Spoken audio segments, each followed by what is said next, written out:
तव्यावर शिंपडावे अन क्षणी अस्तित्व संपावे, असा हा जन्म बाईचा असून सुद्धा दिसत नाही.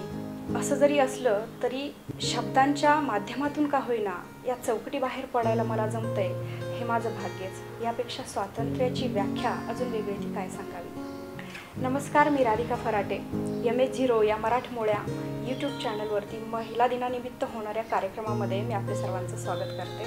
खरं तर महिला दिनानिमित्त बोलताना काय बोलावं हा काही विषय सांगण्याचा नाही आहे, कारण जोपर्यंत महिला व्यक्त व्हायला शिकत नाही तोपर्यंत ज्या काही परंपरेच्या बेड्या तिच्या पायामध्ये आहेत याच्यातून तिची सुटका होणं मुश्किल आहे.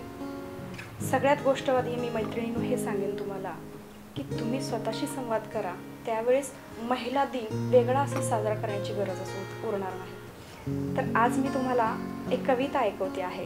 कविता आहे बाईची, बाईपणाची. हा एक माझा अनुभव आहे, तो मी आज तुमच्या सगळ्यांशी शेअर करते या कवितेतून. कवितेचं नाव आहे की ऐकायचं आहे ना, ऐक. हळूहळू बाईपण साथ सोडून चाललंय रे. तुला ऐकायचं आहे ना मी बाईपणाच्या कविता का नाही करत, तर ऐक. स्वतः ठेगळं लावलेला जंपर घातला पण मला झाकून ठेवत आली व्यवस्थित. स्वतः ठेगळं लावलेला जंपर घातला पण मला झाकून ठेवत आली व्यवस्थित. त्या आईचं बाईपण कसं मांडावं. दोन वेगवेगळी लुगडी दंड घालून नेसत आली आयुष्यभर आजी. दोन वेगवेगळी लुगडी दंड घालून नेसत आली आयुष्यभर आजी. त्या आजीचं बाईपण मांडता येईल का शब्दांमध्ये. माझ्या कलेवरावर पिढ्या दर पिढ्या उभारलेत सीमेची वेरुळं. माझ्या कलेवरावर उभारलेत पिढ्या दर पिढ्या सीमेची वेरुळं. त्याच्यावर कोरलेत माझ्या इच्छा त्यांच्या मर्जीनुसार. हा प्रवाह असाच राहिला त्यातलीच मी पण. हा प्रवाह असाच राहिला त्यातलीच मी पण. जन्मण्याआधीच मेलेल्या या मृत कातडीचा कोणता रंग बदलून घ्यावा असं वाटतं तुला. जन्मण्याआधीच मेलेल्या या मृत कातडीचा कोणता रंग बदलून घ्यावा असं वाटतं तुला. आडवे तिडवे लहान मोठे कसले कसले फास आहेत भोवताली. आडवे तिडवे लहान मोठे कसले कसले फास आहेत भोवताली. माझ्यातली बाई पूर्णपणे अडकून गेले याच्यामध्ये. उमलावं, सगळ्यांना सुगंध द्यावा आणि गळून जावं एक दिवस, एवढंच, बस एवढंच का रे. लाखो करोडो जीवजंतू जसे वाहून जातात घाणीतून हगण्या मुतण्यातून, तसंच लाखो करोडो जीवजंतू जसे वाहून जातात घाणीतून हगण्या मुतण्यातून, अगदी तसंच अडत रेटत रेटत संपून जावं एक दिवस. स्वतःच्या असण्याचा गौरव नाही की नसण्याचा मातम सुद्धा. स्वतःच्या असण्याचा गौरव नाही की नसण्याचा मातम सुद्धा. मुभा नाहीच आहे, नव्हती, नसणारही आहे. मुभा नव्हतीच, नसणार, नसणारही आहे. पण जेव्हा कधी मुभा असेल ना तेव्हा नक्की काहीतरी लिहे शृंगारी गोळी तर तुझ्यासाठी. पण प्लीज आता असे काही प्रश्न विचारू नको, कारण तुझे प्रश्न काळाच्या कडे सरकतात आणि माझ्यातली बाई जागी होऊ पाहते. तुला ऐकायचंय ना बाईपणाच्या कविता का नाही करत, ऐक. नमस्कार, मी शिल्पा देशपांडे. लेक, बहीण, प्रेयसी, पत्नी आणि आई अशा विविध आवर्तनातून जाणारी स्त्री. ही स्त्री कशी आहे तर कधी प्रेमळ आहे, सोशिक आहे, तर कधी जिद्दी आणि त्याचबरोबर खंबीर आहे. आणि याच स्त्रीत्वाचा उद्गार म्हणजे माझी कविता, जिचं शीर्षक आहे आजच्या मुली. मुलींना शहरात घेऊन आलो आम्ही आता. मुलींना शहरात घेऊन आलो आम्ही आता. आता त्या स्वच्छ आणि मोठ्याने बोलतात. पटतं ते शिकवलं गेल्यापेक्षा विपरीत असेल तरी देखील. घरोघरी बांधलेली छोटेखानी मंदिरं त्यांना आता आवडत नाहीत. आरास आणि रंगरंगोटीमध्ये जीव घुसमटतो असं म्हणतात त्या. अहो, मुलींना कसला चळ लागलाय असं विचारणारे सुद्धा कमी नाही. मला तर त्या खूप खुश दिसतात, स्वच्छंदी पाखरांसारख्या. तोकड्या कपड्यातले केळीच्या खांबासारखे पाय मंदिराच्या नक्षीदार खांबांपेक्षा तसूभर देखील कमी दिसत नाहीत. मानेपासून गळ्यापर्यंत खोल जाणाऱ्या नेकलाईन मध्ये मला तर भावी मातृत्वाचे उत्तुंग कलशच दिसतात आणि त्यांचं ते दिलखुलास हसणं.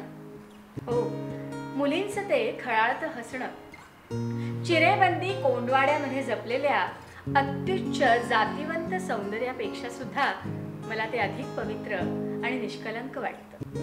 मुलींना आता सण समारंभ आणि सोहळ्यामध्ये सजायला आवडतं, पण याला कुठलं पारंपरिक निश्चित कारण वगैरे नसावं. उद्या त्या बाळाला जन्मही देतील, पित्याचं नाव बीव न लावता, न शोधता, आणि कौमार्यातून स्त्रीत्वाकडे स्वशक्तीवर जातील. मुलींना आता आम्ही स्वीकारशाहीच्या नव्या शहरांमध्ये घेऊन आलोय. मुलींना आता आम्ही स्वीकारशाहीच्या नव्या शहरांमध्ये घेऊन आलोय. पण खरंच मला विचाराल तर मला ते अजूनही तशाच दिसतात. पवित्र नदीपात्रातले गोटे गौरी पूजनाला नेणाऱ्या त्या निरागस मुलींसारख्या, निरागस मुलींसारख्या. कळेना मुक्त कोणाला तिने दोघीतले केले, कुणी जन्मायच्या आधी कुणी जन्मूनही मेले. अजूनी नाळही माझ्या गजलची कापली नव्हती, कुणी पिशवीत घालून तिला रस्त्यावरही नेले. आणि कुणाला कौतुके होती कळीचे फूल होताना, कुणाला कौतुके होती कळीचे फूल होताना. किती नवजात इच्छांचे ऋतू आले तसे गेले, किती नवजात इच्छांचे ऋतू आले तसे गेले. स्त्रीच्या जीवनातील संघर्ष हा तिचा जन्मल्यानंतर चालू होतो असं नाही, तर तो तिच्या जन्माच्या 9 महिने अगोदरपासूनच चालू होतो असं म्हटलं तर वावगं ठरणार नाही.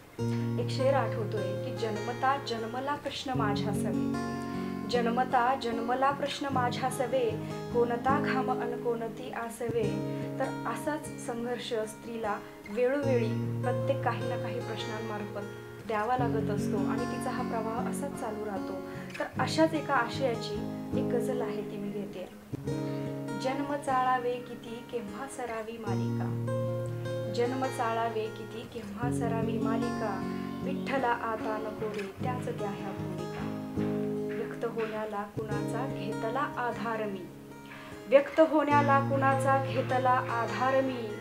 मांडले माझे मला मी चाहली आख्यायिका. ठेव सांभाळून सारे बुडबुडे तू सागरा, ठेव सांभाळून सारे बुडबुडे तू सागरा. तू किती पाण्यात आहे जाणते ही सारिका. विठ्ठला आता नको रे त्याच त्या ह्या भूमिका. का अपेक्षा ठेवते तू तू तुला निर्माण कर, का अपेक्षा ठेवते तू तू तुला निर्माण कर. सांत्वनाने का कधीही चालते उपजीविका. विठ्ठला आता नको रे त्याच त्या ह्या भूमिका. कर जरा एल्गार आता फाड खोटे मुखवटे, कर जरा एल्गार आता फाड खोटे मुखवटे. जेवढी सोशिक होशील तेवढी होईल टीका. विठ्ठला आता नको रे त्याच त्या ह्या भूमिका. माहिती आहे मला तू कोणत्या वर्गातला, माहिती आहे मला तू कोणत्या वर्गातला. मी तुला शिकवायला होते अगोदर शिक्षिका. आणि खेळ शब्दांचा जसा ध्यानात येऊ लागला, खेळ शब्दांचा जसा ध्यानात येऊ लागला. वाटले की पुक्त झाली अंतरीची बालिका. घेऊनी आधार ज्याचा फास घेते भाकरी, घेऊनी आधार ज्याचा फास घेते भाकरी. त्या बिचाऱ्या कासऱ्याची ऐक तू शोकांतिका. आणि रक्त धमन्यातून वाहे नाव घेऊनी तुझे, रक्त धमन्यातून वाहे नाव घेऊनी तुझे. अन तुझ्या प्रेमात नाते काळजाची पेशिका. मी अलामत वृत्त ही मीच आहे काफिया, मी अलामत वृत्त ही मीच आहे काफिया. या गझलचे मी कथानक मीच आहे नायिका. शेवट की भेटता ते एकमेका मारती ऐसी मिठी, भेटता ते एकमेका मारती ऐसी मिठी. राधिकेचा कृष्ण होतो, कृष्ण होते राधिका. विठ्ठला आता नको रे त्याच त्या ह्या भूमिका. जन्म चाळावे किती केव्हा सरावी मालिका. विठ्ठला आता नको रे त्याच त्या ह्या भूमिका. मुली, मुली म्हणजे जुईच्या नाजूक कळ्या. परकर पोलक्यातल्या मुलींपासून ते शॉर्ट्स आणि स्कर्ट्समधल्या मुलींपर्यंत, शहरातल्या मुलींपासून ते खेडोपाडीच्या मुलींपर्यंत सगळ्या मुली सारख्याच असतात, नाही का? आणि याच मुलींसाठीची ही गझल, जिचं शीर्षक आहे मुली. वेदनेच्या विस्तवाशी थांबलेल्या या मुली, वेदनेच्या विस्तवाशी थांबलेल्या या मुली, भाकरी बनूनी तव्यावर शेकलेल्या या मुली. लांब रांगातून मिळते घोटभर पाणी म्हणून, लांब रांगातून मिळते घोटभर पाणी म्हणून, भर दुपारी बावडीवर थांबलेल्या या मुली. यौवनाचा सूर्य येता उजळती चोहीकडून, यौवनाचा सूर्य येता उजळती चोहीकडून, बंद खिडकी सारख्या सुस्तावलेल्या या मुली, बंद खिडकी सारख्या सुस्तावलेल्या या मुली. राबती गोठ्यामध्ये घरट्यामध्ये शेतामध्ये, राबती गोठ्यामध्ये शेतामध्ये घरट्यामध्ये, चार भावंडे कपाळी गोंदलेल्या या मुली. सांडशीच्या घेत चिपळ्या रोज मीरा जाहल्या, सांडशीच्या घेत चिपळ्या रोज मीरा जाहल्या, अंगणी वृंदावनातून जन्मलेल्या या मुली, अंगणी वृंदावनातून जन्मलेल्या या मुली. हास्य त्यांचे चंद्रभागा चेहऱ्यावर पंढरी, हास्य त्यांचे चंद्रभागा चेहऱ्यावर पंढरी, रोज बाजारात तरीही मांडलेल्या या मुली, रोज बाजारात तरीही मांडलेल्या या मुली. फेडशील पापे कुठे, फेडशील पापे कुठे, नरकात जाशील ईश्वरा, बघ तुझ्या नावे जगाने सोडलेल्या या मुली, बघ तुझ्या नावे जगाने सोडलेल्या या मुली.